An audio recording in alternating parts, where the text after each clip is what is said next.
everyone, Namaskar. In this particular video, we'll be covering with the articles that were published in the Indian Express on 1st, 2nd and 3rd April. So let's begin. One aspect which I would like to mention here is the exam is almost around the corner, and what happens usually in this time is we get distracted a lot. Now by distraction I mean कि कभी कभार हम suppose हम history पढ़ रहे हैं या हम ऐसा कोई टॉपिक पढ़ रहे हैं जो बहुत इंटरेस्टिंग नहीं है हमारे लिए, हमने उसे साल भर रिवाइज नहीं किया है, and now all of a sudden when the exam is around the corner, और if we have missed a question in the mock test series और some way, if some or the other way, if you remember any such topic या आप उसको revise करते हैं and you forget that topic, you don't memorize it properly or that doesn't get into your mind very well.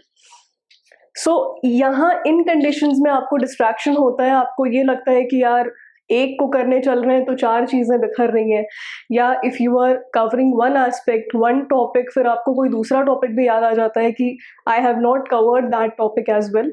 So don't get distracted by it, take one topic at a time, importance समझिए, previous year questions को उठाइए, उनको देखिए, उनके topics को देखिए, analyse करिए कि किस तरीके से यूपीएससी ने क्वेश्चंस को फ्रेम किया है, किन टॉपिक्स पे सराउंड करके UPSC time and again questions पूछ रहा है. So this is the simplest way you can avoid any sort of distraction like these. There are other kind of distractions as well, जो कि सोशल मीडिया का distraction हो गया या personal life का डिस्ट्रैक्शन हो गया. So avoid those distractions as well for next a couple of months जब तक आपका exam, it's not couple of months, hardly 1.5 months बचे हैं. So you should be in a full beast mode now. Properly तैयारी करिए, बिना distraction के, बिना परेशान हुए पढ़ाई करिए. Take things very seriously and very lightly as well. आप उसको तैयारी के हिसाब से करिए, आप उसको पढ़ने के हिसाब से करिए. डिस्ट्रैक्ट होके या परेशान होने के लिए आपको पढ़ाई नहीं करनी है, right? So can't do big things if you are distracted by small things. तो बड़ी चीज़ करने चले हैं तो छोटी चीज़ों से डिस्ट्रैक्ट मत होइए. डिस्ट्रैक्शंस काफ़ी आएंगे लाइफ में आगे. पर्सनल लाइफ में डिस्ट्रैक्शंस होते हैं, then social media distractions, friends, relatives etcetera, बहुत सारी चीज़ें आती हैं while you are preparing. We all have been through this, so don't get distracted by those things, especially now because your exams are around the corner, right? Now we also have a Telegram channel जहाँ पे you can get the PDF notes of every class which I take here, right? You can scan this QR or you can follow the link and subscribe to that channel. ठीक है, you can get the PDFs over there.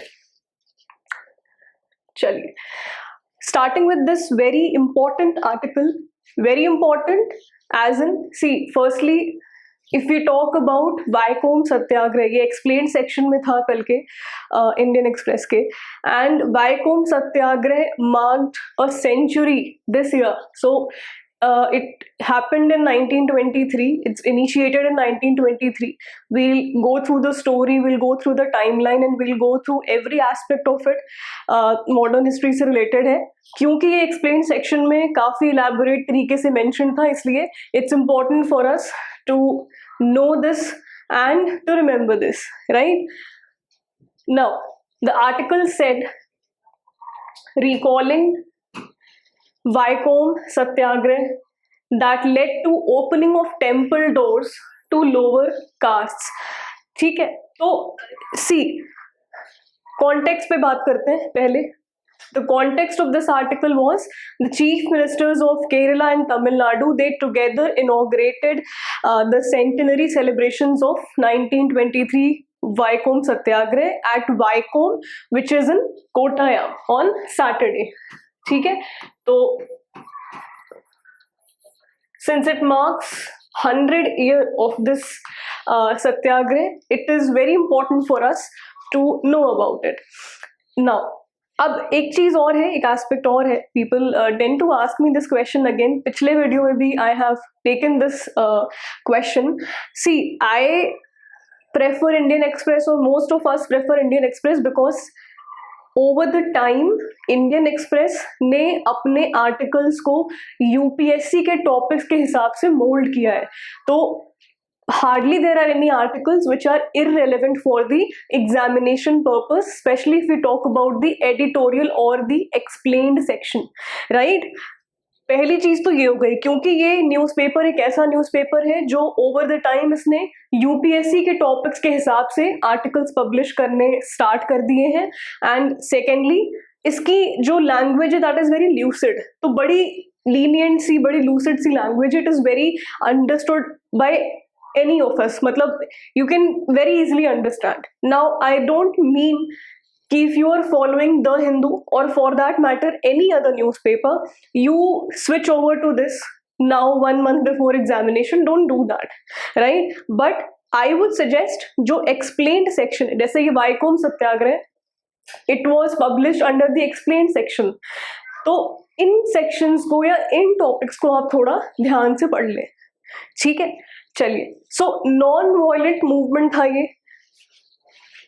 It was a non violent movement. It began in 1924 that brought Gandhian method of satyagrah to the state of Travancore, that began the temple entry movements across the country for lower caste. So there were two states concerning this incident. There were two states, Kerala and Tamil Nadu, जहाँ पे जो lower caste थे उनकी entry completely banned थी. And with this incident, with this movement, with this non-violent movement, the temple entry began over the country, across the country. Temple movement began, right? So CMs of Kerala and Tamil Nadu together inaugurated this centenary celebrations of 1923 Satyagraha at Vaikom, Kottayam. Now let's have a look कि जब कैसे कैसे इस incident को initiate किया गया, what way the background of the initiation of such incident. So early 20th century की बात करें, ट्रैवनकोर में there were social and political developments that were triggering to the caste discriminations, right? There were various social and political developments जो कि trigger कर रहे थे ऐसे discrimination को, जो कि bar कर रहे थे lower caste people को to enter into the temple and worship, right? तो vision missionaries succeeded in converting lower caste sections, and there was one Maharaja whose name was Ailyam Thirunal Ram Verma. He ushered in many progressive reforms. इन्होंने काफी progressive reforms लाए, जैसे free primary education for all, ठीक है? तो ये important हो जाता है यहाँ पे इनका नाम. किस मतलब पर्सनालिटी एस्पेक्ट वाले जो क्वेश्चन होते हैं कि so and so personality is related to which of the following, you need to remember this because this was clearly mentioned in the editorial section, in the explain section. So accession of Maharaja Ailyam Thirunal Ram Verma assured in many progressive reforms, जैसे free primary education for all. This was the beginning. This was the beginning of such developments in Travancore back in early 20th century. So there's a historian whose name is Robin Jeffrey. अब ये भी mention था इस article में, इन्होंने एक book लिखी थी. बुक्स पे भी सवाल आते हैं, ऑथर पे भी सवाल आते हैं, पर्सनालिटीज पे भी सवाल आते हैं, इसीलिए it's very important for us to note here and remember this. Robin Jeffrey की बुक है temple entry movement in Travancore 1860 to 1940. Very important aspect, बहुत इंपॉर्टेंट है, ये याद रखना. He wrote in his book, there had begun to emerge among caste Hindus, Christians, and even Avarna Hindus, especially Izavas, a significant educated elite. तो ये अवर्ण हिंदू हैं, ये lower caste Hindus हैं, जिनको की क्लासिफाई किया गया है इजावास के नाम से. इनको यहाँ पे ट्रैवनकोर में Ezhavas are known to be the educated elite. So this section belongs to the educated elite section in Travancore back in 20th century. So Ijavas are the most educated and organized untouchable community in Travancore. This line was written by a political historian whose name was Mary Elizabeth King. She wrote this in her book named Gandhi and Non-Violent Struggle and Untouchability in South India. Mentioned है दो किताबों का नाम. पहला Temple Entry Movement in Travancore 1860 to 1940 which was written by Robin Jeffrey. तुरंत इसको note करिए. और दूसरा which the book that is written by Mary Elizabeth King, और बुक का नाम है Gandhi and non violent struggle and untouchability in South India. बहुत इंपॉर्टेंट है. एक और सवाल यहाँ से प्रोबेबल है, एजावाज कौन है, या एजावाज हम किसको रेफर करते हैं? तो Ezhavas as the most educated and organised untouchable community in Travancore. Travancore में है, ये याद रखने की जरूरत है. ठीक है, most elite educated organised untouchable community in Travancore. Now इतना तो था कि Ezhavas were the most organised educated elite community from untouchable, but still government jobs were reserved for upper caste in 1918. Caste Hindus and numerically minority held 3,800 or 4,000 jobs in revenue department. Still, ये educated elite थे. These were the educated elite of this region. Still, government jobs के लिए इनको कोई reservation नहीं था, इनके लिए कोई seat नहीं थी. Most of the seat were reserved for the upper caste Hindus. और ये data भी quote किया गया है कि 3,800 seats were reserved for Hindus out of 4,000 seats. ठीक है, जॉब इन रेवेन्यू डिपार्टमेंट. तो बहुत क्रिटिकल सिचुएशन थी अगर हम इस टाइम की बात करें और इस टाइम के रिजर्वेशन की बात करें. आगे चलते हैं. Now how did the agitation began? किस तरीके से एजिटेशन हुआ? It was a non violent movement, but again this movement initiated many things and which brought many successful developments and reforms.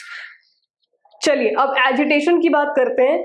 एक इजावा लीडर थे जिनका नाम था टी.के. माधवन. सिर्फ अगेन ये पर्सनालिटी इंपॉर्टेंट हो जाती है. TK. Madhavan was Ezhava leader who was the first person to raise the issue of temple in 1970 in his newspaper देश अभिमानी. बहुत इंपॉर्टेंट पॉइंट है. देश अभिमानी इनका न्यूज़पेपर था जिसमें इन्होंने टेम्पल एंट्री के इशू को रेज किया था back in 1917, right. Then in 1921 Gandhi visited South India and he met Madhavan, who secured his support for a mass agitation to enter temple. So Gandhi ji visited in South India in 1921. He met Madhavan and Madhavan secured Gandhi's support for mass agitation इसलिए to enter the temples. In 1923 there was a Congress session held in Kakinada and a resolution was passed by Kerala Provincial Congress Committee to take up anti-untouchability as a key issue. तो 1923 में एक कांग्रेस का session होता है in Kakinada which is a province in Kerala back then, और यहाँ पे anti untouchability को एज अ की इशू उठाने की बात की गई केरल प्रोविंशियल कांग्रेस कमेटी के द्वारा. ठीक है. Now this was followed by a massive public messaging campaign and a movement to open Hindu temples and all public roads to awareness. After this, जब केरल कांग्रेस प्रोविंशियल कमेटी ने एंटी अनटचेबिलिटी को as a key issue उठाया, इसके बाद ही एक massive public messaging campaign start होती है जहां पे ये बात की जा रही है, ये कैंपेनिंग चल रही है कि आप हिंदू टेम्पल्स को अवर्ण के लिए भी खोलिए. In fact you should open every public road to awareness. Now Vaikom with its revered Shiv temple was chosen as the location for the first satyagraha, right. तो शिव टेम्पल वहां पे एक है वाइकोम में, that was chosen as the first location for the first satyagraha. एक सवाल आ सकता है या एक कोई भी डाउट, एक रेलिवेंट डाउट आ सकता है कि how is Gandhi relevant in this agitation या इस मूवमेंट में, how is Gandhi relevant, right? So Madhavan was inspired by the non-cooperation movement of 1920. So it was Gandhi's non-cooperation movement back in 1920, जिससे Madhavan got inspired for a non-violent movement and a mass movement. इससे वो inspire हुए and he had begun to advocate for more direct methods. और ऐसा नहीं है कि यहाँ पे counter agitations नहीं हो रहे थे, अपर कास्ट जो कम्युनिटी थी उनके काउंटर एजिटेशंस भी ट्रैवनकोर में देखने को मिले थे इस समय। In fact the Maharaja he was fearful of the backlash coming from the upper caste community, तो ये काफ़ी फेयरफुल थे अगर कोई ऐसा बैकलैश आता है किसी भी बड़ी कम्युनिटी से, अपर कास्ट कम्युनिटी से। So when Gandhi visited in Travancore in 1921, Madhavan met him and he secured his support for such a mass movement, right? चलिए, यहाँ तक हमने देख लिया। वाइकोम का एक शिव टेम्पल है which was chosen as the first location as the first satyagraha. Next, अब सत्याग्रह की बात करते हैं। 30th March 1924, 30th March as the date was mentioned in the explained section. This is the temple. ये इमेज मेंशन थी editorial section, explain section में।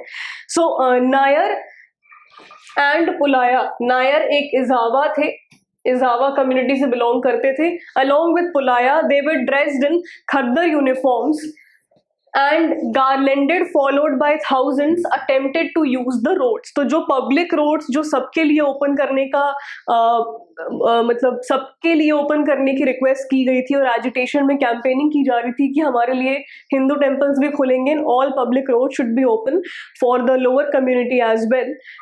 These two person, Nair जो कि केजावा कम्युनिटी से बिलोंग करते थे, और पुलाया, ये लोग खद्दर यूनिफॉर्म्स में माला पहने, इनको थाउजेंड्स, इनको हजारों लोग फॉलो कर रहे थे। They attempted to use the roads for the first time, after which they were stopped, they were arrested. इनके बाद भी ऐसे दसों पर्सनालिटीज आई हैं, उनके नाम ऐसे बहुत इंपॉर्टेंट नहीं है। इनके अरेस्ट और इनके डिटेंशन के बाद भी there were people who came who attempted to use the road, but they were also arrested, they were also stopped and this process continued until 10th April। तो 10-11 दिन ये प्रोसेस चला है जब police barricaded the whole area. So on 10th April police barricaded this whole area कि आप आ ही नहीं सकते यहाँ पे, right? Leaders such as Periyar and C Rajagopalachari came to Vaikom to support the protesters. Again a very important point, एक statement आ सकता है कि इस सी राजगोपालाचारी और Periyar associated with Vaikom satyagraha, right? तो ये लोग भी इन प्रोटेस्टर्स के सपोर्ट में वाइकोम आए थे। Now, what happened in August? अगस्त में महाराजा की डेथ हो जाती है 1924 में, एंड अ यंग महारानी जिनका नाम था queen Sethu Lakshmi Bai, she released all the prisoners. वो सारे प्रिजनर्स को जो कि अरेस्ट हुए थे उनको उन्होंने रिलीज कर दिया। However, she refused to allow all caste access to temple when large protesters marched to the palace. So what she did, she released all the prisoners from the jail, लेकिन अपर community की काफ़ी बड़ी protesters की community इनके palace पे पहुंचती है, जिसके बाद she refused to open the temple entry for the lower caste, right? Then next year in March 1925, Gandhi was able to iron out a compromise. Gandhi ji जिस चीज के लिए बहुत ज्यादा परफेक्ट माने जाते हैं, वो हर सिचुएशन के हिसाब से, हर केस के हिसाब से कॉम्प्रोमाइज वाला फैक्टर ले आते हैं और उस मूवमेंट को सक्सेसफुल बनाते हैं। यहाँ पे भी he was able to iron out a compromise out of the situation. What he did, 3 of the 4 roads around the temple, So this is the temple, suppose. ठीक है, north, south, east and west, east, west, north and south, इनमें से इन्होंने क्या compromise किया कि ये temple है और टेम्पल के अराउंड नॉर्थ वाला जो रोड है, वेस्ट वाला जो रोड है एंड साउथ वाली जो रोड है, these three roads should be kept open for all caste, for lower caste as well. However, eastern gate या ईस्टर्न रोड की जो एंट्री है टेम्पल की, उसको आप स्ट्रिक्टली रेस्ट्रिक्ट कर लीजिए अपर कास्ट के लिए. तो eastern road was kept reserved for Brahmins, बाकी 3 roads were kept open for everyone. After this was implemented, the last satyagrahi, he was recalled from Vaikom on November 23rd, 1925. So he casted out a compromise in March 1925, and it took almost 6 months to implement this compromise. तो यहाँ यही हुआ कि eastern side वाला reserve for Brahmins and other 3 roads for the temple entry was kept open for everyone. Now अब legacy कैसी चली है, आफ्टरमाथ क्या है, ये देख लेते हैं. तो this satyagrah saw previously unseen unity across caste lines, which was crucial for continued mobilization, but compromise disappointed many. This compromise especially disappointed the upper caste, कि ये compromise क्यों हो रहा है. Then in November 1936, Maharaja of Travancore signed the historic Temple Entry Proclamation. बहुत important है ये. Temple entry proclamation. Question आ सकता है कि temple entry proclamation is associated with which of the following satyagraha, किससे एसोसिएटेड है. तो Maharaja of Travancore signed the historic temple entry proclamation, और इस प्रोक्लेमेशन में क्या मेंशन था, it actually removed the age-old ban on entry of marginalized caste into temple of the state. And this proclamation, the signature of this proclamation marked the great success of Vaikom satyagraha. ठीक है, तो इस proclamation के साथ जो ban था temple entry पे वो खत्म हो गया. मार्जिनलाइज सेक्शंस जो थे, जो मार्जिनलाइज कास्ट थी, उनको एंट्री परमिट की गई. And this proclamation marked the great success of Vaikom Satyagrah, and this demonstrated the effectiveness of Gandhi and civil disobedience as a tool for protest. ठीक है, तो important है क्योंकि 1 सेंचुरी हो गई, 100 साल हो गए इस सत्याग्रह को इनिशिएट हुए, इसको एक्चुअल में हुए. तो अ प्रोबेबल क्वेश्चन कैन कम, और एडिटोरियल में एक्सप्लेन सेक्शन में आया है, तो इट्स वेरी इंपॉर्टेंट. नाउ ये एक एडिटोरियल का टॉपिक है इंडियन एक्सप्रेस का. Whether Vagari's wheat was, it is written by Ashok Gulati and Raya Das. Now, what this editorial topic is concerning is the unseasonal spell of rains and hailstorm in several parts of the country that has actually aggravated the concerns about the Rabi crops harvest this year, right? तो एक जो अभी बारिश हो रही है कई region में, स्पेशली दिल्ली, एनसीआर, पंजाब, चंडीगढ़, इधर काफी बारिश हुई. In fact there are some spell of rains around the UP area also. तो ये अनसीजनल है, it's not seasonal. And even hail storms in some part of the country in second half of March has aggravated concerns about Rabi harvest, especially wheat.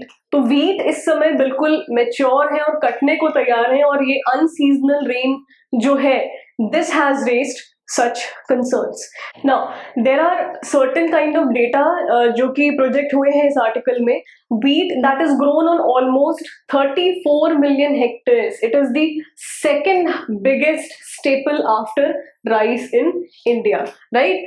बहुत important data है. You can quote such datas in your mains के section में, जहाँ पे geography का section है.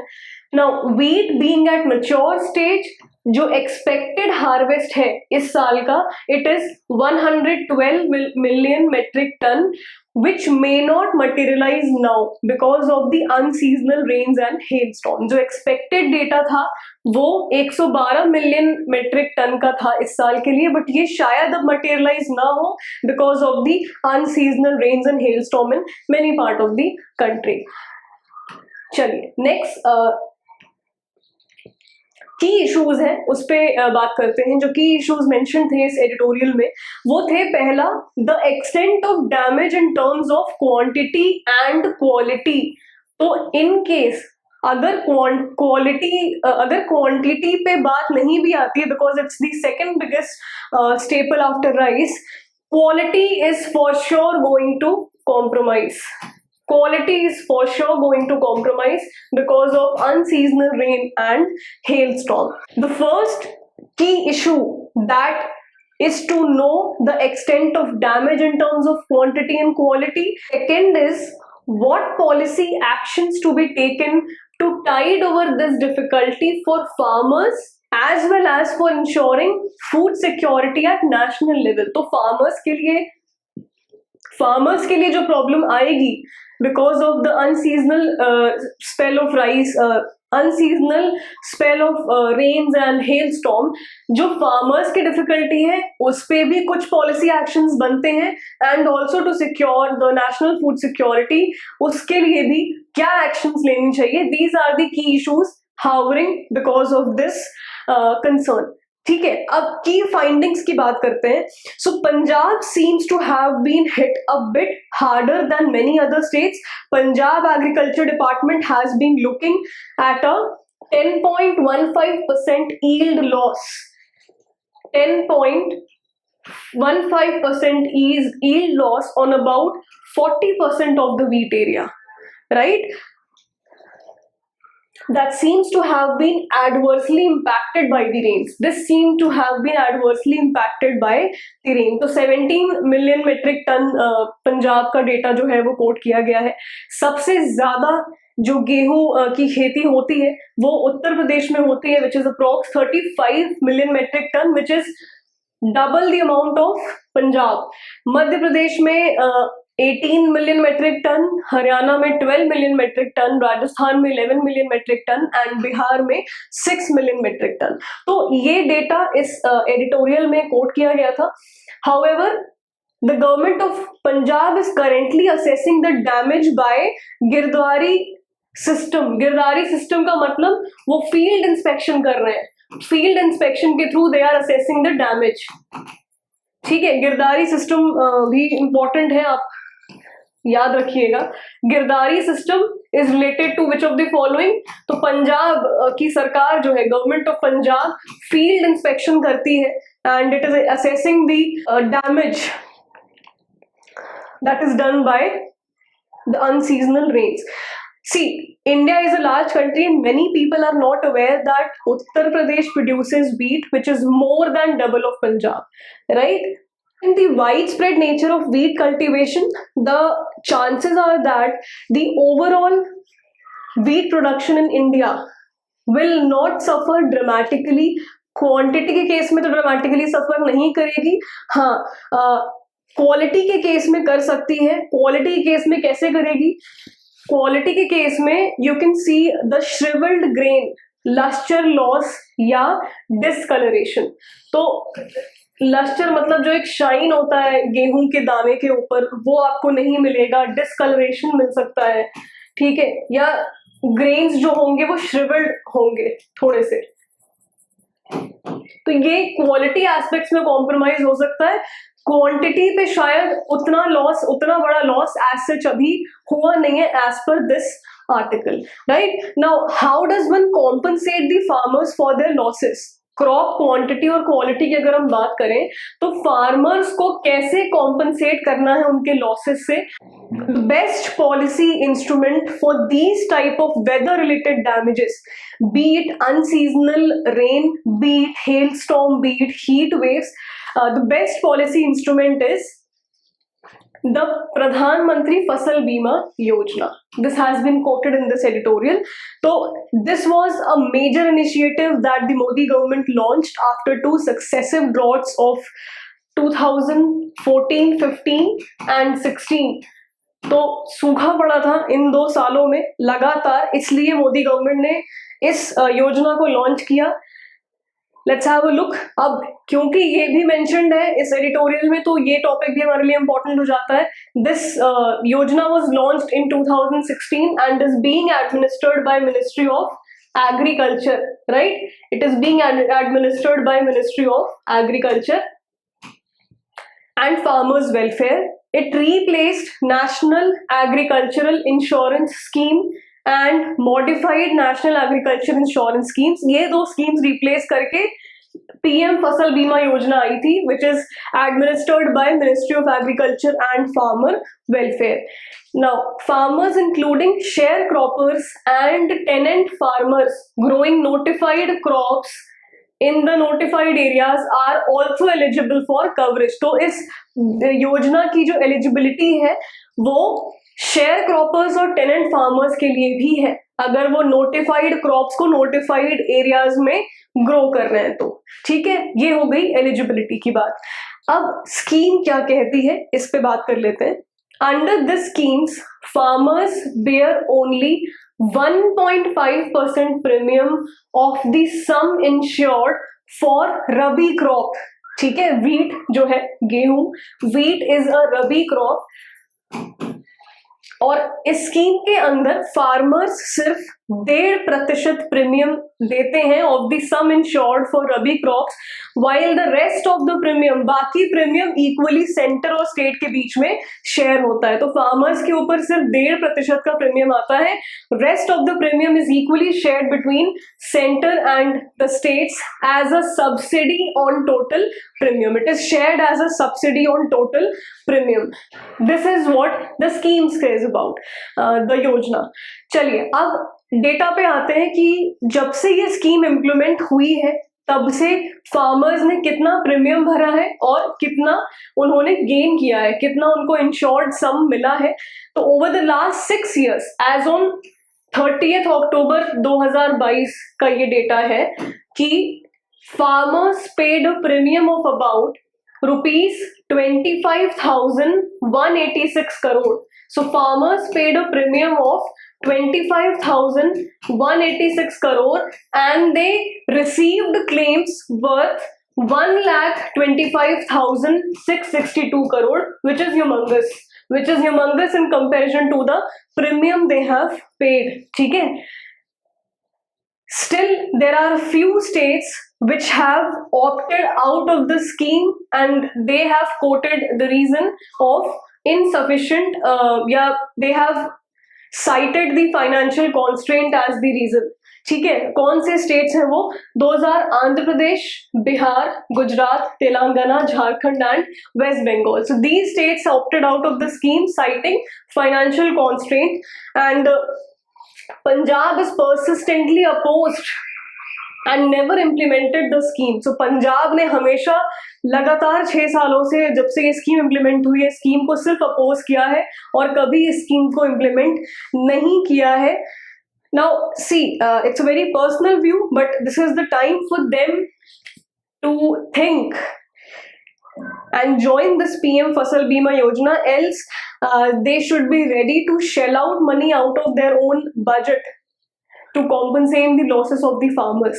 है ना? तो state need to remember that the frequency and intensity of such events, of unseasonal rain, of hailstorms, heat waves, these are unseasonal, and the intensity and frequency of such events are only going to increase in the face of climate change. तो इन्हें भी सोचना चाहिए और इन्हें implementation की तरफ ध्यान देना चाहिए.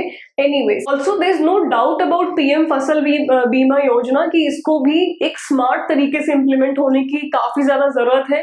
Smart in the sense to implement modern technologies to assess the damages, और आप ड्रोन्स या low earth orbit satellite you can, मतलब मॉडर्न टेक्नोलॉजी का मतलब है ड्रोन या लो अर्थ ऑर्बिटल सैटेलाइट का यूज करते हुए you can assess the damage. ठीक है, तो इस योजना को, स्कीम को इम्प्लीमेंट करने को थोड़ा सा और स्मार्ट तरीके से इम्प्लीमेंट करने की जरूरत है, so that assessment is very smart and in due course एक प्रॉपर प्रिकॉशन या प्रिवेंशन लिया जा सके। नेक्स्ट जो पॉइंट था वो ये था कि RBI can heave a sigh of relief. RBI can heave a sigh of relief as retail price inflation of wheat. Retail price inflation of wheat, which was hovering at 25% in February, can be brought down to 10%. Now, what is retail price inflation?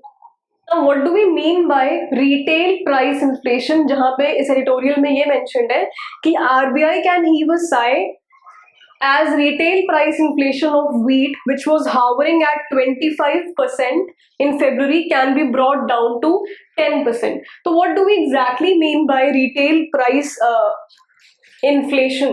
So what do we mean by CPI and the retail price inflation? तो CPI के बारे में हमने पढ़ा होगा, which is Consumer Price Index, right? CPI is Consumer Price Index, जिसके ऊपर आपका retail price inflation govern होता है। तो this governs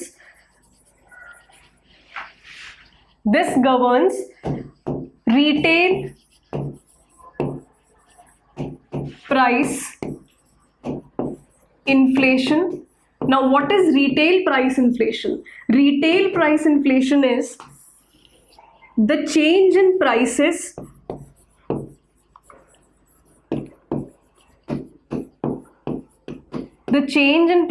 of goods and services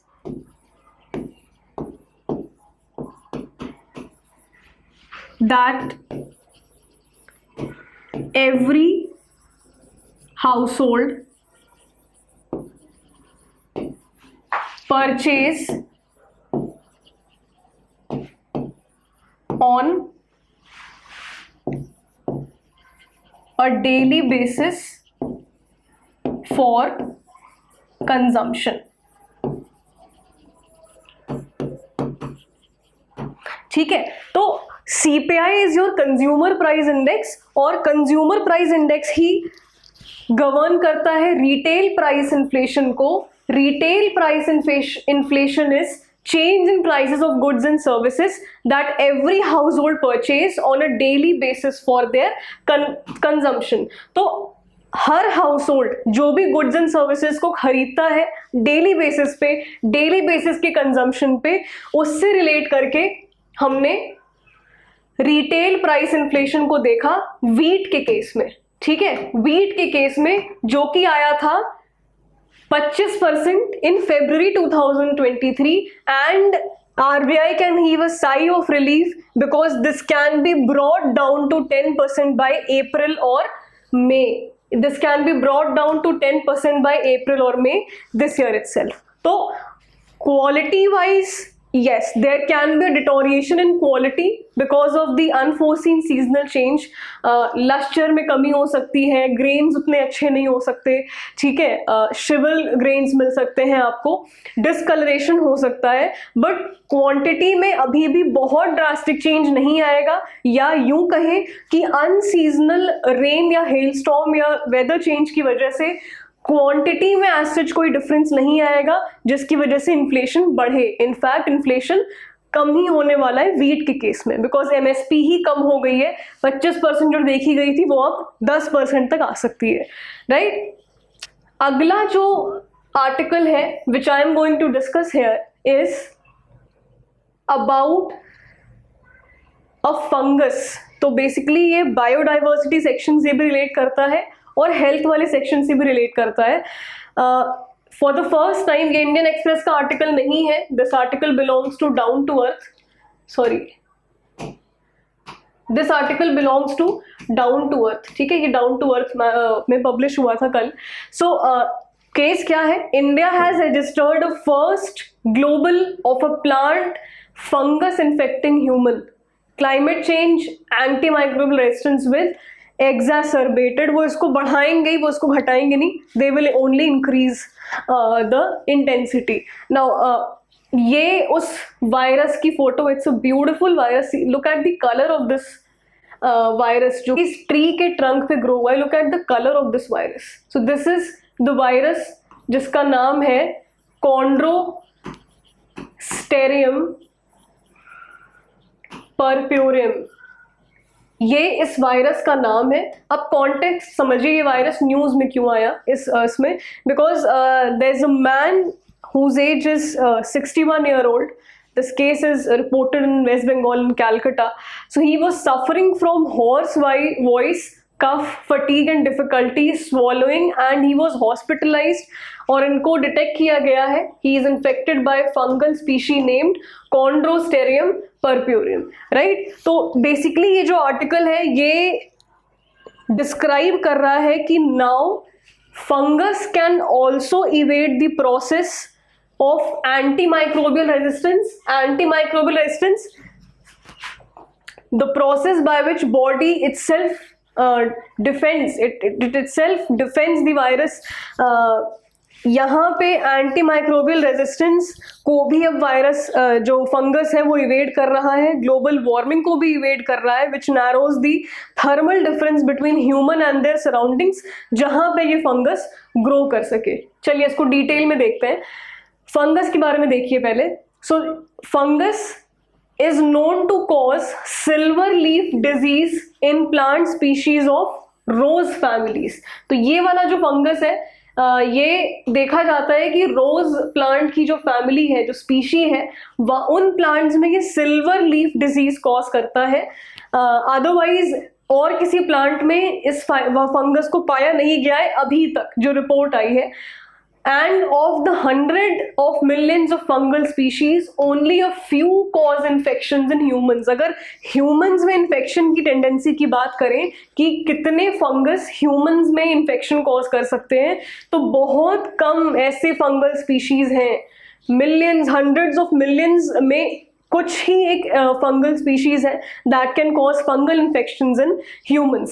And this may be a start of a new phenomena जहाँ पे एक plant fungus adapt कर रहा है phagocytosis को. It is evading the process of phagocytosis. This is the beginning of this phenomena जहाँ पे plant fungus is evading the process of phagocytosis. इसको समझिए, एक बायोलॉजी का टर्म है, science and tech basics biology का एक एक्सप्लेनेशन हमें यहाँ देखना चाहिए, बिकॉज फैगोसाइटोसिस पे सवाल बन सकता है और फंगस के ऊपर सवाल बन सकता है. चलिए, फैगोसाइटोसिस का मतलब क्या होता है? तो बेसिकली एक ऐसा प्रोसेस, एक सेल ईटिंग प्रोसेस है. So what happens is whenever there is an alien agent coming into your body, what your cells do, कोई भी ह्यूमन बॉडी की सेल होगी, what it does is वो उस सेल को, उस सेल की जो आउटर मेम्ब्रेन है, that is the plasma membrane, उस प्लाज्मा मेम्ब्रेन को यूज करके it engulf a large particle, that is the alien particle, giving rise to an internal compartment called phagosome. क्या हो रहा है यहाँ पे देखिए, this is a bacteria, it is coming in binding to the cell. ये human cell है, this bacteria ये यहाँ आ रही है and it is getting binded over the plasma membrane of the human cell. ठीक है. अब next process, पहला स्टेज है बाइंडिंग का, दूसरा स्टेज है एब्जॉर्प्शन का, जहां पे बाइंडिंग के बाद this bacteria is getting absorbed into the cell. You can look here, it is getting absorbed into the cell. ये सेल के अंदर एब्जॉर्ब हो रही है. ये न्यूक्लियस है, ये एंटीबॉडी है, ये IgG है, विच इज योर बैक्टीरिया. ठीक है. नाउ थर्ड जो स्टेज है इस फैगोसाइटोसिस का, वो है फैगोसोम फॉर्मेशन. अभी हमने देखा फैगोसोमिक इंटरनल कंपार्टमेंट बन जाता है जब वो बैक्टीरिया उस सेल के अंदर via plasma membrane enters into the cell. ठीक है, तो यहाँ पे देखिए ये बैक्टीरिया आफ्टर एब्जॉर्प्शन इस चीज में कन्वर्ट हो रहा है, ये वापस से यहाँ पे मेम्ब्रेन आ गई और ये एक कंपार्टमेंट ही बन गया फैगोसोम का। तो basically the cell has eaten the bacteria, the cell has eaten the alien antibody, ये इम्यूनिटी के लिए प्रॉब्लमेटिक हो सकता था। तो फैगोसाइटोसिस वो प्रोसेस है जहां पे the cell eats any alien membrane, any alien agent coming towards the membrane. It first binds to the plasma membrane, उसके बाद अब्जॉर्प्शन होता है और उसके बाद it properly engulfs the cell properly engulfs the bacteria within itself, forming a internal compartment। ठीक है, तो ये है फैगोसाइटोसिस। लेकिन इस आर्टिकल में ये मेंशन्ड है कि the fungus is even evading, मतलब ये इस प्रोसेस को भी इवेड कर रहा है, इस प्रोसेस को से अलग हट रहा है। It is evading the process and it is escaping the process. तो basically this fungus is escaping the process of phagocytosis।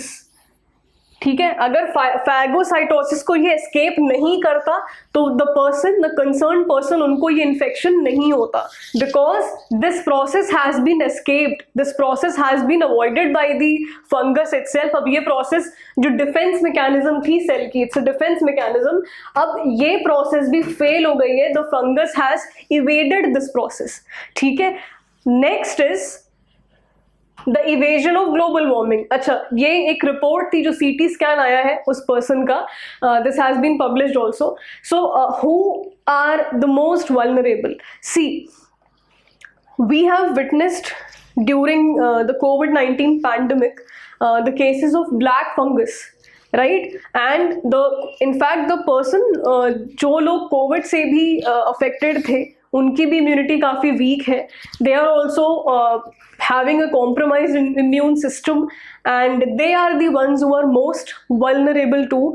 तो the people who have a compromised immune system who have suffered a lot during the COVID-19 pandemic, और हमने सुना था black fungus का भी एक काफ़ी केसेस आए थे। तो people with compromised immune system, they are the ones who are most vulnerable with this fungus, है ना? So in 2021 many people in India who had developed COVID-19 contracted a secondary fungal infection which is black fungus, resulting into 4,500 deaths. Now, this is the CT scan of patient demonstrated the presence of right tracheal abscess. This is the right trachea. ये यहाँ पे एक abscess है। abscess का मतलब a swollen, abscess मतलब swelling in the body containing, यहाँ पे ये जो सेल है ना, ये जो आपकी जो ट्रैकियल जो स्किन है, the skin has swollen because of पस। तो ये येलो लिक्विड पस टाइप फॉर्मेशन हो जाता है यहाँ पे, बेसिकली ये पस फॉर्मेशन और स्किन स्वेल हो जाती है। तो ट्रैकियल एब्सेस, और ये राइट ट्रैकिया में, राइट? तो ये इनके सीटी स्कैन में पाया गया था। This is where the fungus has attacked. So this was the CT scan of the concerned person. Talking about the global warming aspect of this concern. तो global warming और fungus का क्या relevance है? Let's have a look. See, rising temperature due to global warming is a major threat for this virus to grow, है ना? Rising threat because of global warming, rising temperature, the temperature rising because of global warming is a major threat. Because why? Because most fungus, they thrive into the temperature ranging from 12 degrees Celsius to 35-36 degrees Celsius. तो basically इसी range में काफ़ी सारे fungus हैं जो thrive करते हैं, जो ग्रो करते हैं। ठीक है, However, many species are thermotolerant. काफ़ी ऐसी species भी हैं जो thermotolerant हैं, मतलब they can survive in high temperature ranges. They can survive in high temperature ranges. तो थर्मोटॉलरेंट भी हैं and they can withstand high temperature. Now in order to invade human cells, अगर इन्हें ह्यूमन सेल्स के अंदर घुसना है, इन्हें दो पॉसिबिलिटी मेंटेन करनी पड़ेगी. पहला, they have to be able to evade phagocytosis pathway, जो प्रोसेस हमने अभी समझा जहां पे सेल किसी सी भी एलियन बैक्टीरिया या फंगस को इनगल्फ कर लेता है.